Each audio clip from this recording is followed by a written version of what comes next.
ಶ್ರೀ ಗುರುಭ್ಯೋ ನಮಃ ಹರಿಃ ಓಂ. ಗುರುಬ್ರಹ್ಮಂ ಗುರುವಿಷ್ಣುಂ ಗುರುರ್ದೇವೋ ಮಹೇಶ್ವರಃ ಗುರು ಸಾಕ್ಷಾತ್ ಪರಬ್ರಹ್ಮಂ ತಸ್ಮೈ ಶ್ರೀ ಗುರುವೇ ನಮಃ. ಗುರುವೇ ಸರ್ವಲೋಕಾನಾಂ ವಿಷಜಗುರುಗಣಃ ನಿದೇಶವಿದ್ಯಾನಾಂ ದಕ್ಷಿಣಾಮೂರ್ತೇ ನಮಃ. ಸಮಸ್ತ ಪ್ರಜಾಧ್ವನಿ ಟಿವಿ ವೀಕ್ಷಕರಿಗೆ ನವರಾತ್ರಿಯ ಆರ್ಥಿಕ ಶುಭಾಶಯಗಳು. ಇವತ್ತಿನ ವಿಶೇಷ ಕಾರ್ಯಕ್ರಮದಲ್ಲಿ ಕೂಷ್ಮಾಂಡ ದೇವಿಯ ಆರಾಧನೆಯನ್ನು ಹೇಗೆ ಮಾಡಬೇಕು, ಕೂಷ್ಮಾಂಡ ದೇವಿಯ ಆರಾಧನೆ ಮಾಡೋದ್ರಿಂದ ಫಲಗಳೇನು ತಿಳ್ಕೊಳ್ಳೋದಾದ್ರೆ, ಮೊದಲನೇದಾಗಿ ನವರಾತ್ರಿಯ 4ನೇ ದಿನವಾದಂತಹ ಕೂಷ್ಮಾಂಡ ಅಂತ ಹೇಳ್ತೀವಿ. ಕೂಷ್ಮಾಂಡದ ಅರ್ಥ ಏನು ಅಂದ್ರೆ ಕುಂಬಳಕಾಯಿ ಅಂತ. ಕೂಷ್ಮಾಂಡ ಅಂತ ಎಲ್ಲರಿಗೂ ಆಡೋ ಭಾಷೆ ಸಂಸ್ಕೃತದಲ್ಲಿ ಇದೆ. ನವರಾತ್ರಿಯ ಹಬ್ಬ ಅಂದ್ರೆ ಅದೇನೋ ಅಂತ ವಿಶೇಷವಾದಂತಹ ಒಂದಷ್ಟು ಪೂಜೆ, ವಿಶೇಷವಾದಂತಹ ಒಂದಷ್ಟು ಆಚರಣೆಗಳು, ಗೊಂಬೆಗಳನ್ನ ಕೂರಿಸುವಂಥದ್ದು, ವಿಶೇಷ ಫಲಗಳನ್ನ ಕೊಡುವಂಥದ್ದು, ತಾಯಿ ದುರ್ಗೆ ಆರಾಧನೆ ಮಾಡೋಂಥದ್ದು, ಮಹಾಕಾಳಿ ಆರಾಧನೆ ಮಾಡೋಂಥದ್ದು, 9 ಅವತಾರಗಳೇ ಮಾಡೋಂಥದ್ದು. ಅದರಲ್ಲಿ ವಿಶೇಷವಾದದ್ದು ಘಟಸ್ಥಾಪನೆಯಾದ ನಂತರದಲ್ಲಿ ನೀವು ಕೂಷ್ಮಾಂಡ ದೇವಿಯ ಆರಾಧನೆ ಮಾಡೋದ್ರಿಂದ ಒಂದಷ್ಟು ವಿಶೇಷ ಫಲಗಳನ್ನು ಸಹ ನೋಡ್ಬೋದು. ಒಂದೊಂದು ಅವತಾರಗಳಲ್ಲಿ ಒಂದಷ್ಟು ವಿಶೇಷ ಫಲಗಳನ್ನು ನಾವು ನೋಡ್ತಿದೀವಿ. ನಾವಲ್ಲಿ ಹೇಳಿದೀವಿ, ದೇವಿ ಭಾಗವತದಲ್ಲೂ ಇದೆ, ಜೊತೆಗೆ ದುರ್ಗಾ ಸಪ್ತಶತಿಲೂ ಇದೆ. ಹೇಗೆ ಭಾಗವತ ಹೇಗಿದೆ, ಭಗವದ್ಗೀತೆ ಹೇಗಿದೆ, ದೇವಿಯ ಭಾಗವತನು ಸುಧಾ ಹಾಗೆ. ಆಕೆಯನ್ನು ಆರಾಧನೆ ಮಾಡೋದ್ರಿಂದ ವಿಶೇಷ ಫಲಗಳನ್ನ ಕೊಡ್ತಾರೆ ನಿಮ್ಗೆ. ಕೂಷ್ಮಾಂಡ ದೇವಿ ಅಂದ್ರೆ ನವರಾತ್ರಿ ಹಬ್ಬದಲ್ಲಿ ಬರುವಂತಹ ನಿಮಗೆ 4ನೇ ದಿನವಾದಂತಹ ಒಂದಷ್ಟು ಆಚರಣೆ. 4ನೇ ದಿನದಲ್ಲಿ ಆಚರಣೆಗಳು, ಗೊಂಬೆಗಳನ್ನ ನವರಾತ್ರಿಯಲ್ಲಿ ಕೂರಿಸಿರ್ತೀರಿ. ಕೂಷ್ಮಾಂಡದಲ್ಲಿ ಅತಿಯಾಗಿ ಗೊಂಬೆಗಳನ್ನ ಕೂರಿಸೋದ್ರಿಂದ ಅಮ್ಮನವ್ರಿಗೆ ಇಷ್ಟ. ದೃಷ್ಟಿಯನ್ನು ಹೋಗುವಂತಹ ಒಂದಷ್ಟು ವಿಶೇಷಗಳಿದೆ ಅಮ್ಮನವರಲ್ಲಿ. ಅವರನ್ನು ನೋಡಿದ್ರೆ ಸಾಕು ದೃಷ್ಟಿಗಳು ಹೋಗುತ್ತೆ. ನವರಾತ್ರಿಯಲ್ಲಿ 1 ದಿನ ಅಂದ್ರೆ ಕೂಷ್ಮಾಂಡ ದಿವಸದಲ್ಲಿ ತಾಯಿಗೆ ವಿಶೇಷವಾದಂತಹ ಮೀಸಲಾಗಿರುವಂತಹ ದಿನ. ಏನು ಅಂದ್ರೆ ನಿಮ್ಮ ಕೆಲಸಗಳನ್ನ ಬದಿಗೊತ್ತಿಟ್ಟು ಮಾಡುವಂತ ಕೆಲಸ, ಆಚರಣೆಗಳನ್ನ ಮಾಡ್ತಾರೆ. ಈ ದಿನಮಾನಗಳಲ್ಲಿ 9 ದಿನ ನವರಾತ್ರಿಗಳನ್ನ ಮಾಡ್ತಾರೆ. ಪ್ರಾತಃ ಕಾಲದಲ್ಲಿ ಅಂದ್ರೆ ತುಂಬಾ ಹಿಂದಿನಗಳಲ್ಲಿ ನವರಾತ್ರಿಯಿಂದ ಏನೋ ಒಂದು ಹಬ್ಬಗಳು, ಗೊಂಬೆ ಹಬ್ಬ ಅಂತ ಹೇಳುವಂತ ಪ್ರತೀತಿ ಇತ್ತು. ಹೀಗೆ ಪ್ರತಿಯೊಬ್ಬರು ಮನೆಗಳಲ್ಲೂ ನವರಾತ್ರಿ ಆಚರಣೆ ಮಾಡ್ತಾರೆ. ತಾಯಿ ಅಮ್ಮನವರ ಒಂದು ಚಿತ್ರಪಟವನ್ನು ಇಟ್ಕೊಂತಾರೆ.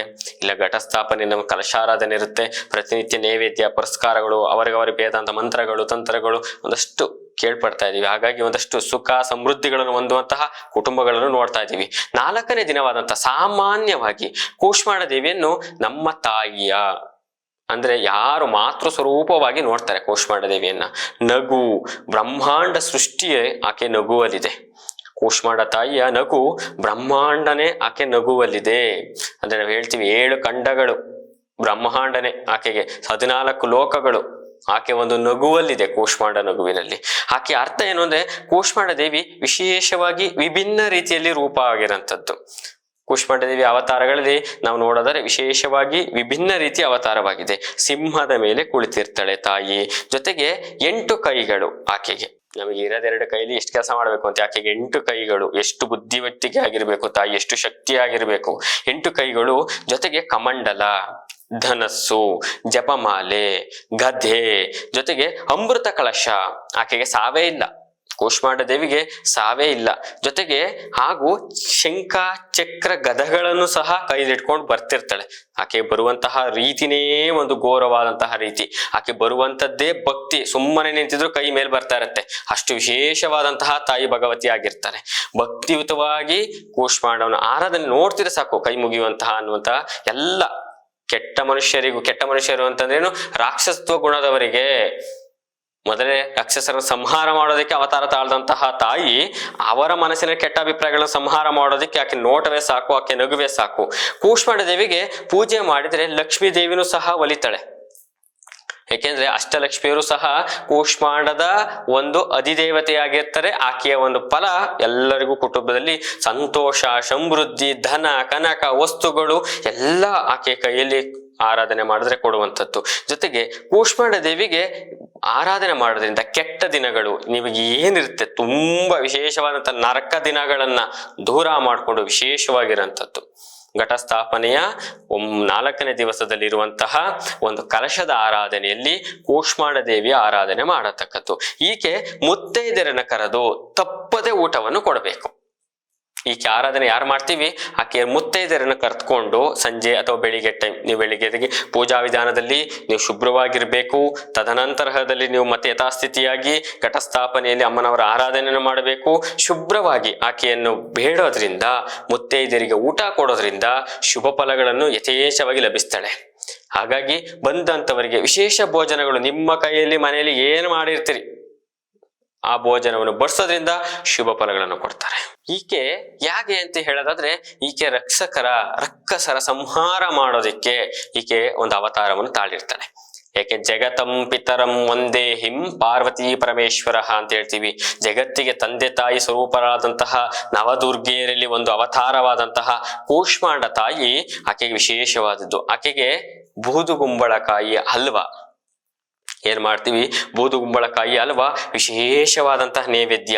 ಜೊತೆಗೆ ಕೆನೆ ಇರುವಂತಹ ಮೊಸರು, ಅದಕ್ಕೆ ಏನು ಹಾಕ್ಬಾರ್ದು, ಹಾಗೆ ಕೆನೆ ಇರುವಂತಹ ಮೊಸರು ವಿಶೇಷವಾದದ್ದು. ಜೊತೆಗೆ ಹಣ್ಣು, ನೀವು ಯಾವುದ ಫಲಭಕ್ಷಗಳನ್ನ ಯಾವುದಂತಹ ವಿಶೇಷವಾದಂತಹ ಹಣ್ಣುಗಳನ್ನ ತಂದು ನೈವೇದ್ಯ ಮಾಡಿದ್ರೆ ಆಕೆ ಸಂತೃಪ್ತಿ ಆಗಿರ್ತಾಳೆ. ಜೊತೆಗೆ ನೈವೇದ್ಯ ಇದರಲ್ಲಿ ಮಾಡಿದಂತಹ ಆಕೆಗೆ ಹಲ್ವವನ್ನು ನೈವೇದ್ಯ ಮಾಡೋದ್ರಿಂದ ಅದನ್ನ ಚಿಕ್ಕ ಚಿಕ್ಕ ಮಕ್ಕಳುಗಳಿಗೆ, ಅದರಲ್ಲಿ ಹೆಣ್ಣು ಮಕ್ಕಳುಗಳಿಗೆ, ಅದರಲ್ಲೂ ತುಂಬಾ ಬಾಲಕ ಮಕ್ಕಳುಗಳಿಗೆ ಕರೆದು ಋತುಮತಿಯಾದಕ್ಕಿಂತ ಮೊದಲಿರುವಂತಹ ಹೆಣ್ಣು ಮಕ್ಕಳಿಗೆ ಅದು ಕೇಳಿದಷ್ಟು ಇತಿ ಪಿಸ್ಸ ಫಲಗಳನ್ನು ಕೊಡತಕ್ಕದ್ದು. ಅರಿಶಿಣ ಕುಂಕುಮ ಆರಾಧನೆಗಳಿಂದ ಆಕೆಯನ್ನು ಜಪ ತಪ ಪೂಜೆ ಮಾಡೋದ್ರಿಂದ ಆ ಕಡೆ ಕುಟುಂಬದಲ್ಲಿರುವಂತಹ ಪುತ್ರ ಸೌಭಾಗ್ಯಗಳಾಗತ್ತೆ. ಜೊತೆಗೆ ಈಕೆ ಗುರುಗ್ರಹದಲ್ಲಿ ಕೂತಿರ್ತಾಳೆ. ಗುರು ಎಲ್ಲರಿಗೂ ಆಶೀರ್ವಾದವನ್ನು ಕೊಡತಕ್ಕವನು. ಗುರುಗ್ರಹನ ಯಾರಿಗೆ ಈ ವರ್ಷದಲ್ಲಿ ನನಗೆ ಗುರುಗ್ರಹ ನೀಚ ಸ್ಥಾನದಲ್ಲಿದ್ದಾನೆ, ಈ ಸಲ ಗುರುಗ್ರಹಗಳಿಲ್ಲ, ಈ ಸಲ ನನಗೆ ಏನು ಆಗ್ತಾ ಇಲ್ಲ, ತುಂಬಾ ನಾನು ಬಿಸ್ನೆಸ್ ಲಾಸ್ ಮಾಡ್ಕೊಂಡಿದ್ದೀನಿ, ನಾನು ಹೀಗೆ ಅಂತ ಇದ್ದೀನಿ ಅಂದ್ರೆ ಎಲ್ಲರಿಗೂ ಗುರು ಅಂಶವಾಗಿರ್ತಾನೆ. ಒಂದು ವರ್ಷಗಳಲ್ಲಿ 35 ದಿನ 40 ದಿನ ಗುರು ಸಂಪನ್ನವಾಗಿರ್ತಾರೆ. ನೀನು ಈ ತಿಂಗಳಲ್ಲಿ ಯಾರೇ ಜ್ಯೋತಿಷ್ಯರನ್ನು ಕೇಳಿ, ಈ ತಿಂಗಳಲ್ಲಿ ಹೋಗು, ಗುರುಗ್ರಹ ಈ ಸಲದಿರುತ್ತೆ, ನಿನಗೆ ಆದಾಯ ವ್ಯಯ ಆರೋಗ್ಯ ಅನಾರೋಗ್ಯ ರಾಜಪೂಜಾ ರಾಜಕೋಪ ಸುಖ ದುಃಖಗಳನ್ನ ಪ್ರತಿಯೊಬ್ರು ಕೊಡುವಂತ ಗುರು ಆಗಿರ್ತಾನೆ. ಯಾಕೆಂದ್ರೆ ಪ್ರತಿಯೊಬ್ರು ಕೇಳ್ಕೊಳ್ಳೋದಷ್ಟೇ, ನನಗೆ ಗುರು ಚೆನ್ನಾಗಿದ್ದಾನ, ಶನಿ ಚೆನ್ನಾಗಿದ್ದಾನ, ಶುಕ್ರ ಗ್ರಹ ನಂಗೆ ಶುಕ್ರ ದಶೆ ಯಾವ ಬರುತ್ತೆ. ನೀವು ಅವರ ಅನುಷ್ಠಾನಗಳನ್ನು ಮಾಡಿ, ನವಗ್ರಹಗಳ ಅನುಷ್ಠಾನದಲ್ಲಿ ಇವರನ್ನ ಅನುಷ್ಠಾನ ಮಾಡಿದ್ರೆ ಸಂಪನ್ನಗೊಳ್ರು ಅಂತ ನವಗ್ರಹಗಳು. ಹಾಗಾಗಿ ಮೊದಲನೇದಾಗಿ ಕೂಷ್ಮಾಂಡ ದೇವಿಯ ಒಂದು ಗುರುಗ್ರಹ ಅನುಷ್ಠಾನ ಬೇಕು ಅಂದ್ರೆ ಕೂಷ್ಮಾಂಡ ದೇವಿಗೆ ನೇವಂತಗಳು ಮಂತ್ರಗಳನ್ನು ಮಾಡೋದು, ಮಂತ್ರ ತಂತ್ರಗಳಲ್ಲಿ ಪೂಜೆಯನ್ನು ಮಾಡುವಂಥದ್ದು. ಯಾಕೆಂದ್ರೆ ದೇವಿ ಆರಾಧಕರಿಗೆ ವಿಶೇಷವಾದಂತಹ ದಿನವನ್ನು ಕೂಡ ಹೇಳ್ಬೋದು ಕೂಷ್ಮಾಂಡ ಆರಾಧನೆ ಅಂತ. ಹಾಗಾಗಿ ಈ 4ನೇ ದಿವಸದಲ್ಲಿ ನೀವು ಉಪವಾಸ ಇರುವಂತವರು, ಮೊದಲೇ ತಿಳಿಸಿದಾಗೆ ಶಕ್ತಾನುಸಾರ ಉಪವಾಸ ಇರುವಂತವರು, ಈ ಶರನ್ನವರಾತ್ರಿಯಿಂದ ಹಿಡಿದು 4ನೇ ನವರಾತ್ರಿ ಅಂದ್ರೆ ಬರುವಂತಹ ಈಗ ಇರುವಂತಹ ಕೂಷ್ಮಾಂಡ ದೇವಿ 4ನೇ ದಿನವಾಗಿರುವಂತಹ ಈ ದಿವಸದಲ್ಲಿ ನೀವು ಶುಭ್ರವಾಗಿ ಉಪವಾಸದಲ್ಲಿದ್ದು ನಿಮ್ಮ ಕೈಯಲ್ಲಿ ಆದಷ್ಟು ಶಕ್ತಾನುಸಾರವಾಗಿ ಅಮ್ಮನವರ ಆರಾಧನೆ ಮಾಡಿ, ಒಂದು ಶ್ವೇತವರ್ಣ ಅಂತ ಹೇಳ್ತೀವಿ, ಬಿಳಿ ಅಥವಾ ಹಳದಿ ಹೂವುಗಳಿಂದ ಅಮ್ಮನವರನ್ನ ಪೂಜೆ ಮಾಡೋದ್ರಿಂದ ವಿಶೇಷ ಫಲಗಳನ್ನ ಕೊಡ್ತಾರೆ ನಿಮಗೆ. ಹಾಗಾಗಿ ಪ್ರತಿಯೊಬ್ಬರು ನಿಮ್ಮ ಕೈಯಲ್ಲಿ ಎಷ್ಟಿದೆ ಸಾಧ್ಯವಾದಷ್ಟು ಯಥಾಶಕ್ತಿ ತಥಾ ಭಕ್ತಿ ಅಂತ ಹೇಳ್ತೀವಿ, ಸಾಧ್ಯವಾದಷ್ಟು ನಾವು ನಮ್ಮವರಿಗೆ ಆರಾಧನೆ ಮಾಡಿ ಎಲ್ಲರಿಗೂ ಒಳಿತಾಗುತ್ತೆ. ಅಮ್ಮನವರ ಆಶೀರ್ವಾದವೂ ಕೂಡ ನಿಮಗೆ ಲಭಿಸುತ್ತೆ. ಶುಭವಾಗ್ಲಿ.